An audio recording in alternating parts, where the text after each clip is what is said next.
in his beard than brown, is proof of what my father's believed since he was 16. He is the greatest living director. If tomorrow anyone's forgotten, he'll remind them. I just wish my father loved me as much as that Oscar. "I've got to get out of here," Christopher whispers. "See you inside." He disappears into the throng. A photographer suddenly darts up to me in a low crouch after snapping 143 pictures of Jennifer Garner and Ben Affleck in a lip lock. He must be a newbie if he's training his lens on me. No one's going to want any photo of me without my father. I freeze. Christ, no, not in this dress. I didn't have time to Polaroid. Here it is straight. You never really know how you look until you see yourself in a photograph. That's why you should always Polaroid your party dress before you walk out the front door. You're in major denial if you think the mirror tells you the truth. A mirror is like a bad relationship. It reflects what it thinks you want in the moment, only to screw you with the truth later. I know. It hurts. And it never hurts more than on Oscar night. Truth is, on my better days, I'd rate myself at least an 8.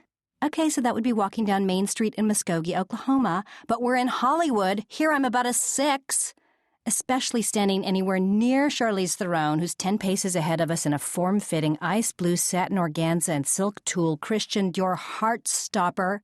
The chandelier diamond earrings tickling her bare shoulders are virtual flamethrowers, and the photographers are eating it up. She definitely Polaroided, and she gets to go home with Stuart Townsend.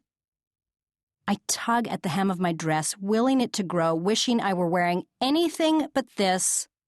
All the false eyelashes, bronzing powder, and red lipstick in the world couldn't detract from this disaster. This makes Janet Jackson's wardrobe malfunction look like a walk on the Alexander McQueen runway. Not even a hot bath with Wayne Dyer on the iPod is going to alleviate the pain when I see those wire image shots. These hand-sewn ruby beads completely clash with my purple eyeshadow and my purple Louboutins, which so perfectly complemented the exquisite gown I was supposed to wear. But nothing about this night or this week has turned out the way it was supposed to. I was supposed to get my happy Hollywood ending. My first and only Kate Winslet and Leo DiCaprio in Titanic kind of love was supposed to be here with me. I feel like I've been stabbed in the chest with those YSL silver stilettos Nicole Kidman's wearing. Angelina, Brad, look over here, just one more, the paparazzi roar. Their booming stadium-like chant shifts from my family to the more impressive Mr. and Mrs. Jolie Pitt, the top of the Hollywood food chain. Graydon Carter used this chain to create his Darwinian theory of staggered invitations for the post-Oscar party. The superior species gets the superior time slot. Angelina and Brad get in at 9:30 p.m., the winner of Best Achievement in Sound Mixing, no +1, at 11:30 p.m. and not 1 second before. At least she and her Oscar weren't relegated to Elton John's viewing party at the Pacific Design Center with Paula Abdul and John Stamos. The day the invitations go out, everyone in Hollywood obsesses about whether they'll make the list and the most coveted time slots. For the record, my invitation reads 9:30. Okay, so it has nothing to do with my first name and everything to do with my last. But it sure beats watching Barbara Walters' Oscar special in your Wonder Woman pajamas with that pint of freezer-burned Haagen-Dazs. Or does it? My mouth is throbbing from smiling as we walk through the front door of Morton's. I'm desperate to free my hair from this facelift-tight chignon, grab a glass of bubbly, and find Kate, my BFF. The thought of braving this party all alone and without some liquid courage and my best friend is inconceivable. Kate's an 11 o'clock, but surely they'll let her in early.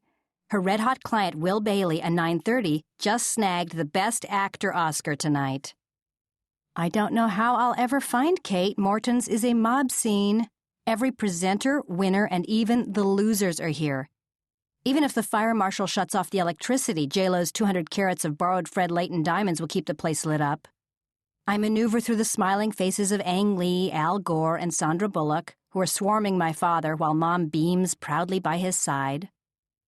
Graydon Carter, the Vanity Fair man himself, is holding court in the center of the room.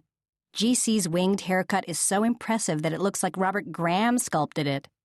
"It's not who you say yes to, it's who you say no to," I overhear Graydon Carter say to Kelly Lynch, a card-carrying member of the GC inner circle. GC is very good at saying no. In Style may have featured your $5 million wedding at the Cipriani in Venice, but if you're